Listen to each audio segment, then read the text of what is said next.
అందరికీ శ్రీమాత్రే నమః. ఈ ఫిబ్రవరి 1వ తేదీ ఆదివారం అత్యద్భుతమైనటువంటి రోజు. మహామాగి ఆదివారం, అందులోనూ పుష్యార్క యోగాన్ని కలిగి ఉన్నటువంటి పౌర్ణమి తిథితో కూడుకున్నటువంటి అత్యద్భుతమైనటువంటి రోజు.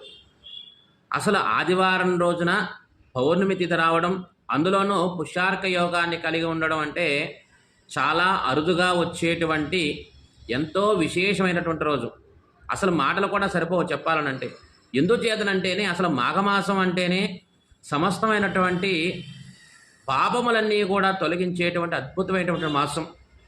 ఈ మాసంలో పౌర్ణమి తిథి ఆదివారం వచ్చిందంటేనే చాలా విశేషమైనటువంటిది.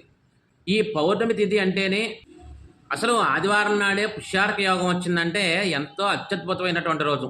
జన్మరాశిలో కూడా ఎంతటి మహాపాపాలనైనా కూడా తొలగించేటువంటి మనకి కలిగినటువంటి ఒక అత్యద్భుతమైనటువంటి అవకాశం. అసలు ఈ మహామాగి రోజున ఏం చెయ్యాలి అంటారా? ప్రత్యేకించి సముద్ర స్నానం చేయాలని చెప్పని శాస్త్రం తెలియజేస్తోంది. అయితే ఈ సముద్ర స్నానం కూడా సంకల్పయుక్తంగా, అఘమర్షణ స్నానం అంటే సంకల్పం చెప్పుకొని చేసేటువంటి ఈ స్నానం. మహామాగి రోజున ఎవరైతే సముద్ర స్నానం చేస్తారో లేదా నదీ తటాకముల యందు స్నానాన్ని ఆచరిస్తారో, కుదరకపోతే సూర్యోదయానికి పూర్వమే ఇంటిలో అయినా సరే సంకల్పం చెప్పుకుని చేస్తూ ఉంటారో వారికి ఈ జన్మలోనే కాదు జన్మలుగా కూడా చేసినటువంటి సమస్తమైనటువంటి ఘోరమైనటువంటి పాపములన్నీ కూడా తొలగిపోతాయి. అంతేకాకుండా ఈ మాఘ పౌర్ణమి రోజున చేసేటువంటి ఏ పుణ్యకార్యమైనా సరే, యజ్ఞాలు కావచ్చు, లేదా సత్యనారాయణ స్వామి వ్రతము కావచ్చు, దాన ధర్మాలు కావచ్చు, షోడశ మహాదానాలు కావచ్చు, పేదవారికి చేసేటువంటి అన్నదానములు కావచ్చు, ఏదైనా సరే అక్షయమైనటువంటి ఫలితాన్ని కలగజేస్తోందని చెప్పని శాస్త్రం తెలియజేస్తోంది.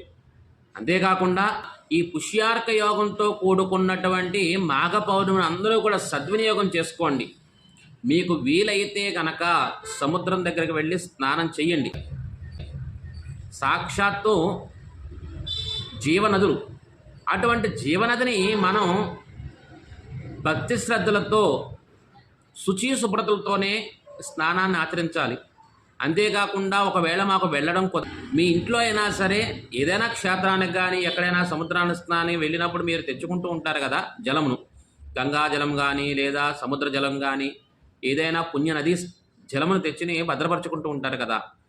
ఆ నదీ జలమునైనా సరే సూర్యోదయానికి పూర్వమే మీరు స్నానం చేసేటువంటి జలంలో కొద్దిగా వేసుకుని మాఘ పౌర్ణమి రోజున